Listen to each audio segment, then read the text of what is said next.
Hello and welcome to Healing from Within. I am your host, Cheryl Glick, author of The Living Spirit, a tale of spiritual awakening, maturing soul life, and a guide to cooperative and purposeful life experiences for us all as we learn to understand more about who we are and what life is really about. I am delighted to welcome for a third time on the show Roberta Grimes, author of The Fun of Living Together, co-authored with friend Kelly Glover. To hear other past shows with Roberta and myself, go to my website, CherylGlick.com, and check out the radio page. Hello, Roberta, and thank you again Hi. for joining us. I'm thrilled to be here with you. Thank you so much for inviting me. You just keep putting out these wonderful books. I don't know how you do it so rapidly. I have a third book in the process now, but it's taking a bit longer than I had thought. Roberta, as listeners of the show are well aware, my guests and I share intimate stories of awakening and a metaphysical search of energy for developing a clearer, intuitive sense of the human and divine condition, and to recognize how necessary it is to observe and honor both our physical and spiritual essence in order actually to improve the quality of life individually and collectively. And the way the world and experiences are happening now so rapidly, it's very important that we have this discussion. In today's episode of Healing from Within, we will discover how Roberta, an attorney and prolific author, with her friend Kelly Glover, a musician, decided to work on America's racial problems so we can at last come together as a nation, moving past views and history. They will show how the afterlife evidence that assures us that spiritual growth is the whole purpose of human life, and that religious traditions have not made this a priority, often has led us to judgmental conclusions, separation, and a less unified understanding of life for all citizens.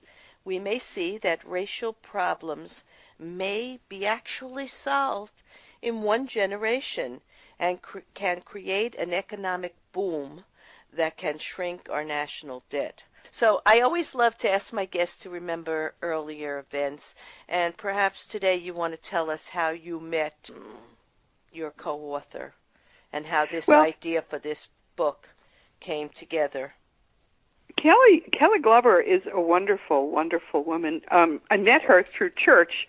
She and I both were part of a Unity church in Plymouth about, more than 10 years ago now. And she is the music director there. She's got a beautiful singing voice, and she's got a degree in music. She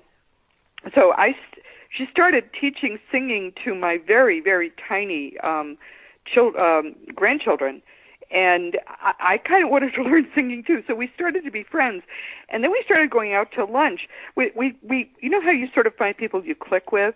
We really clicked. Partly because she's kind of serious too by nature, and she was very much involved in doing things sort of business-wise, and so we were giving each other advice. We started having lunch about once a month, and this was like a decade ago. And people who see her picture on the cover of my book may be surprised to learn that we never talked about race. It never came up. It was never important. We were just friends who, really supported one another and enjoyed one another's company. But about, probably a year, 15 months ago, we'll say, I had a question which I needed to ask, and I wish I remembered the question. I don't even remember it. I needed to ask a person who would, who was black, who would know the answer to the question. I was just curious about something. So I randomly asked her at lunch this question, because she was right there in front of me, and she's really my closest friend who's black. And she told me what later never happens. She said, I never answer questions like that from white people. Most black people will not answer those questions. But she loved me enough and she trusted me enough to tell me the truth. And I was horrified to hear, this woman has a master's degree. her father has a PhD. They are very comfortable financially. She is upper middle class in every possible way, and she still got to deal with all these issues. I was horrified. So then I started doing the research, and she and I would talk about the research I was doing, and she kept answering my questions. And pretty soon I said, this is a book, but I can't write it without you. She said, I think I was born to do this. Absolutely. So that's how the book happened. Yeah, I was going to say to you that when you said, you know how you know someone that you want to be with. Well, Spirit brings us together at the proper time with people Right. who are important for our own development and also to share with others, especially those of us who are motivated to understand how energy works and how life works in different dimensions and the afterlife. So we're brought together with a lot of people who help us and serve a purpose in our sharing this with other people. So, nothing is random. We're not alone. No. Our guides and teachers are always around us, and they are bringing us to meet people that it's best for us to meet at the proper time. Well, not only that, but we had just moved from Florida to Austin, all feeling we really wanted to move, and there was really no good reason for it. And I almost immediately felt a craving to find a church. So I met her as part of this whole, I think it was all engineered by Spirit, actually, and because of this book. Yes, absolutely. And I just want to say something that came to mind as you were talking. Now, her education and a musical ability and great spiritual sense still faced some impropriety in relationships with other people and may have felt separate in some way, shape, or form. But I want to say this is not only people of race, this is people of religion, this is people of gender, this is people somehow feeling separate because they don't really know who they are and they don't really know what life is about, that we're a spiritual essence having a physical experience and we're really not separate from anyone or anything. It's just this physical world and our ego-based reality that makes us have those experiences. And maybe those experiences are very necessary for us to come back to a unity and oneness of thinking and to rediscover our soul and for us to mature as soul essence or nature as a soul being. So I was thinking of that as you were speaking, that not only she had something she felt she couldn't share, but I think each one of us has experiences where we felt separated from others for many reasons, and it's this separation that creates the dissension and the lack of understanding between people, that it's creating so many problems now in our nation and our world. So when you and I are talking today about racial issues, we're actually talking about all kinds of differences that need to be transcended. Let's get on to, it's important. I agree with everything you say, but one thing is very important for your listeners to understand. Race is a unique problem in America. It's unlike any other kind of separation, and it stems from the fact that we actually never completed emancipation, and slavery is still existing in America today. This is something which most people have no clue about, and we have no clue about it just because the people who are victims of this problem are so hidden from most people. But yes, everybody has to overcome all of these separations which are artificial, but there is an institutionalized separation between black and white in this country, which is at the source of the particular problems we are having with race. They're unique problems in that sense. Yes, all right. Well, we're going to get to that. And you start with saying Martin Luther King Jr. was one of the greatest Americans of the 20th century. And the United States of America is suffering its deepest divisions since the Civil War right now. And the causes of this discord, while they seem to be varied and complex, actually come down to one core problem that we need to address. And bringing our nation, our country together is going to require every heart in this effort. we're confident it can be done, and it's the right time, I think, now. It's long enough since the Civil War and slavery. The African Americans have come so far forward in this country and such an integral part of the nation now that it is the time that we can overcome this final last hurdle. So you said Martin Luther King was quoting Thomas Jefferson when he said in July of 1965, "We hold these truths to be self-evident, that all men are created equal, that they are endowed by God, Creator, with certain inalienable rights, that among these are life, liberty, and the pursuit of happiness. This is a dream. It's a great dream, and perhaps it's always been the dream of spirit, that through this separation we will finally know the truth." Because I believe there's reasons for everything, and nothing is happening outside of the divine plan. And it doesn't say some men, it says all men. It doesn't say white men, it says all men, including black. It doesn't say Gentiles. You wrote this in the book. It says all men, Yeah. which includes Jews. It comes from Dr. King. He's the one who said that. I mean, he got very, very particular about this. Right. Well, he's right. He was right. He is right. You know, every time I've heard him speak over since then, when I was young and listened to him, I would cry because I would know deep inside that this was the truth, and that I was a teacher in elementary school at 20 years old, and I was teaching African American children. At that time, you could say black, but then for a while you couldn't say black. You had to say African American. And, you know, there's been so much confusion. I went there to help, to bring that experience of love and unity and hope to that community. I went into a very poor community as a very young person, and like you, didn't have an understanding of all the issues they were dealing with. But I soon learned a lot of the problems, and I know that it's going to take a lot more than just these words to make it a reality. So we're going to get on to that in a minute. But you also said that on January 16th, 2017, 4 days after his inauguration, President Trump took note of the holiday that bears Dr. King's name with these words. So we're bringing ourselves now into modern times. Today our nation pauses to honor a legend, an icon, and an American hero.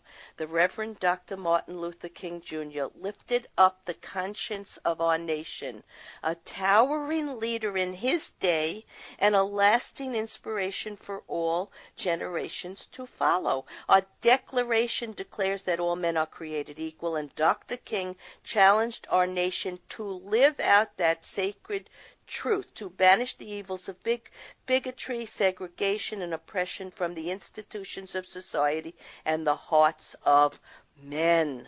His legacy of freedom is the true memorial to his life. No testimonial can pay better tribute than the faces of young children living out their dreams. And those are the faces I looked into when I was only 20 years old. They were little beautiful children living in poverty and living in families that had so many problems, health and emotional and physical issues, that I just didn't know where to begin, right? That was then. And then I went back to teaching about 15 years ago because I wanted to do the same thing, but now I had all this spiritual awareness to do it. And I went back to the schools, into another inner city school. And the problems had become worse. Where before I had seen 1 or 2 health classes in the school, I now saw almost all the classes were health classes. There was so many drug problems, so many people with abuse and alcohol, no fathers in the family. So things had not become better in the years that I had been away from teaching. So we're going to address some of these problems because we're going to get to what needs to happen to bring about what needs to be happen from Martin Luther King, what he wanted, what Donald Trump wants, what you and I want, and which is the way Spirit wants it also. So let's get on to another question here. What changed your point of view that the battles that Martin Luther King had fought had been won? You thought they had been won. I thought they had been won. But what changed your view? Just the statistics are horrifying. We don't see the poverty. Most of it is in the Deep South, which is where these people still live, 150 years after the Civil War ended, or it's in the inner cities where Yes. none of us ever go. And these people live on the edge of American society, no hope ever of entering it. Our educational system is so inferior where African Americans are concerned that it reinforces the impossibility of their ever entering the mainstream. Do you know that there are 5? This is just an example of what's going on in our educational system. This is a shock. 5 schools, high schools in Baltimore, with their primarily or exclusively African American, were just given a standardized test. Not a single student in any of those 5 schools was proficient in math or in English. You had to get a 4 or a 5 to be proficient. These kids got a 1. And it wasn't because of spending, because they were spending $16,000 per student per year, which is 4th highest in the country. And it wasn't the teacher's fault. It was the fault that for the 9 years before these kids ever got to high school, they were getting a horrible education. Our schools are more segregated than they ever have been in American history, despite the fact that more than 60 years ago, Brown versus Board of Education was the case in which the Supreme Court said, that's unconstitutional. We still do it. Nothing positive has happened. The only people who are really successful in this country who have darker skin, almost exclusively, are people who either are superb at sports or they're superb at entertainment. That's it. It's not only the inner city children, it's not only the black or African Americans or immigrants that are receiving the poor education. Unfortunately, it's many of our children throughout this nation. Many of them are, yes. Because totally. I will tell right. you, if you talk to some of the children going into college, they have no understanding of history. They don't, it is really challenging. They have true. no You're right about that. awareness Yep. of current events, and it's a fact that our materialistic society has put values on many things that are not about learning and not about being productive, but about having, taking, being competitive. And that's another problem that reaches across all race lines, religious lines, and educational lines. So we have to address that too. But you wrote this. I want to read this. I think, Spirit, those that we used to think were dead are telling us that unless we can arrest the negative course of the United States, and I will say the world, we face a worldwide decline into barbarism. What alarms me is that the beginnings of the chaotic events that elevated, the chaotic events, these elevated beings, those in spirit we're talking about, predict already are plain to see. Exotic diseases and declining birth rates, universal hatred and mistrust, religious strife, and the concentration of power and wealth in the hands of just a few carry forward present trends, and the desolate hell that those that we used to think were dead now tell us soon will overspread the earth, and it can be readily foreseen. Also, poignantly, a perfect alternative future occasionally can be glimpsed in small hopeful flames that flicker to life but soon die to embers. Either future is possible, but at the moment the worst case is ascendant. And this is the story. Spirit's watching. We have help from above, but we need to turn the trend to a different way of knowing ourselves and interacting with all people in order to bring about change in the racial situation that we have in this country and the world. So it becomes clear that we have to go on to say, what are some of the ways we're going to do this? What are some of the things we need to do? to bring about the changes that have eluded us for far too long. Are you asking me that? Yeah. What are we going to have to do? Well, here's the thing. All of consciousness is the only thing that exists. What we experience as consciousness, it's what manifests everything that we think we see around us. Consciousness exists in a range of vibrations, from the lowest, which is fear and all the negative emotions, to the highest, which is perfect love. Right. The reason we find it impossible to change anything is that we are always thinking from fear. You cannot solve any problem thinking from fear. All the issues that surround the racial issue, for example, they all come from thinking from fear. Mm-hmm. What Kelly and I have done has been to apply love to the situation. And with love, when you apply love, you come to understand that nobody is evil. Racism actually is not inherent. We teach it to our little children. When we think from love, we understand that's a bad idea, and we stop doing that. Yes. All the problems surrounding race can easily be solved by thinking from love and not from fear.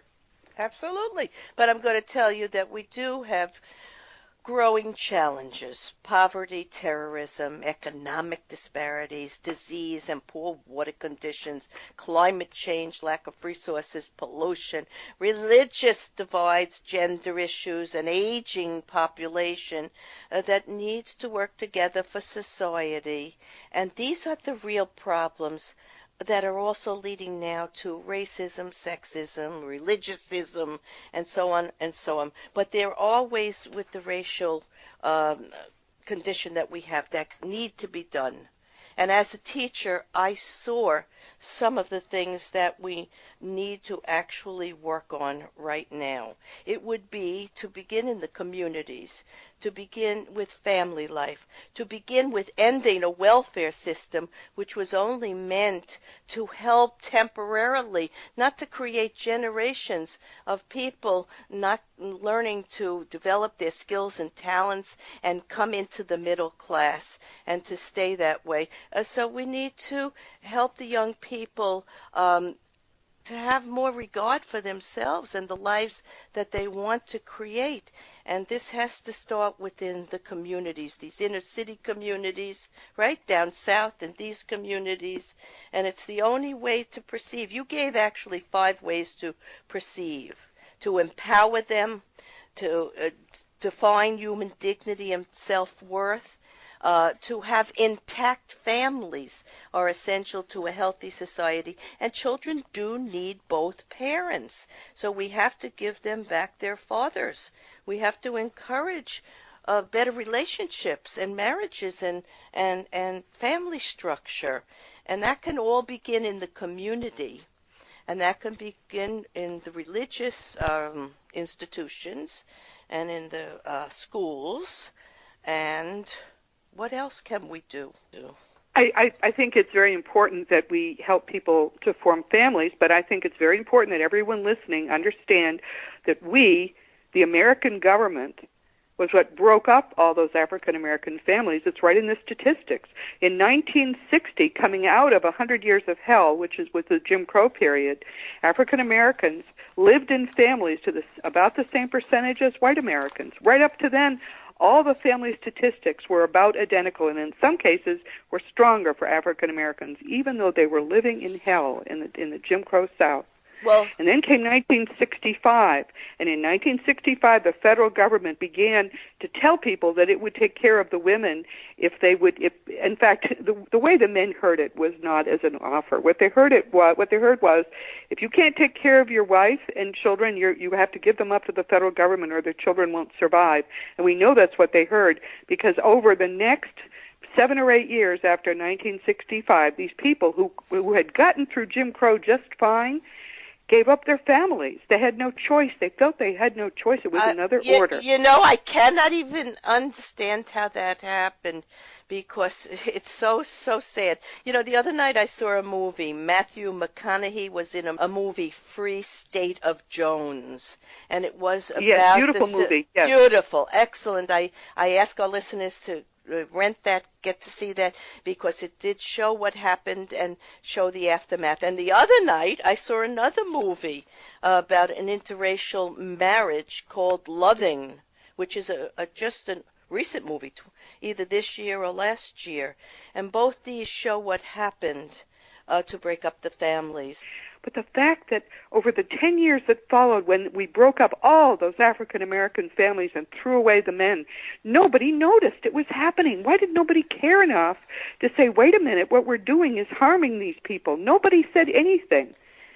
And to this day, we are throwing away African Americans. To this day. Roberta, we still have a lot of divorce in the country now. It doesn't matter what race, religion, or creed you are.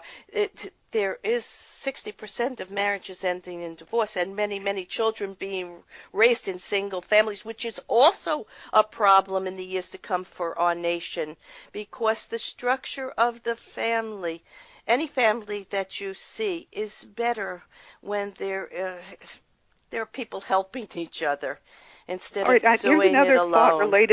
Here's another thought related to that.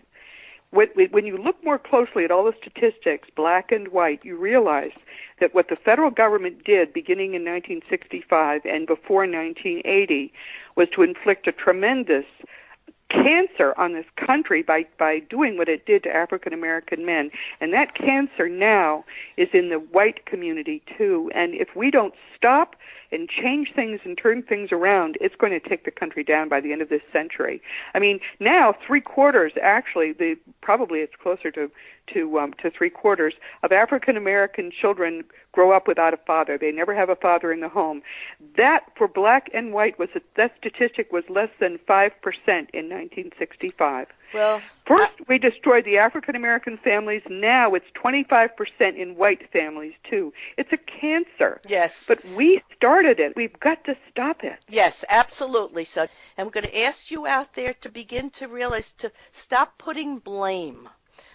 It doesn't matter how it happened. It only matters what we're going to do from here on in.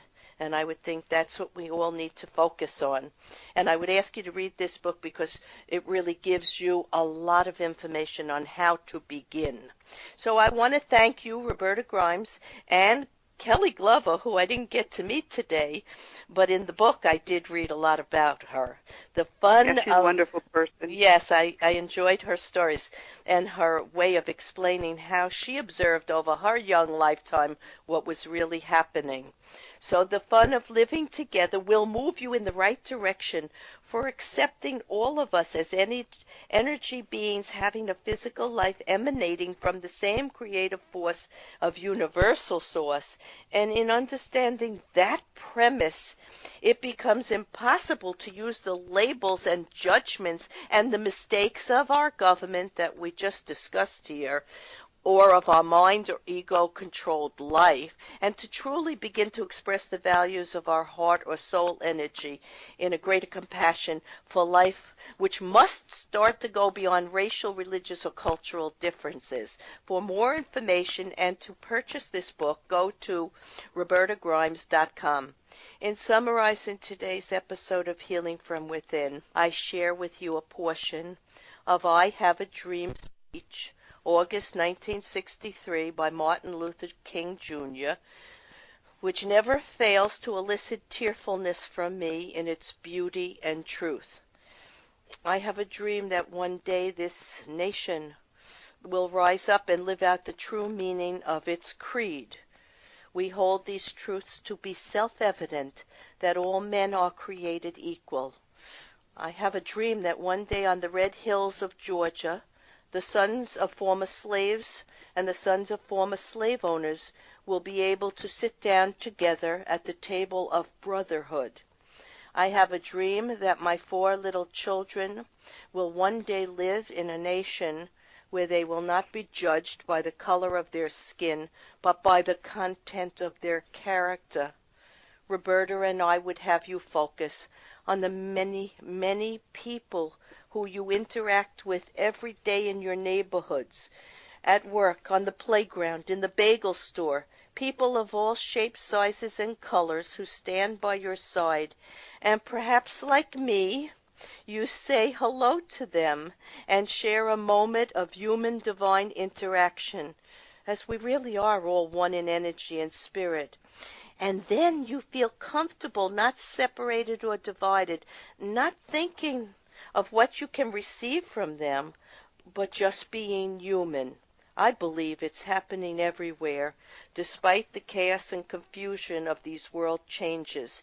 And in the end, like the beginning, we will be united, a United States of America, eventually a united humanity. I am Cheryl Glick, host of Healing from Within, and invite you to visit my website, cherylglick.com, to hear and listen to leaders in the metaphysical, science, spiritual fields, investigating human evolution and future awareness of life and the changing needs in a new world governed by hearts of compassion. Shows may also be heard on dreamvision7radio.com and webtalkradio.net. Thank you.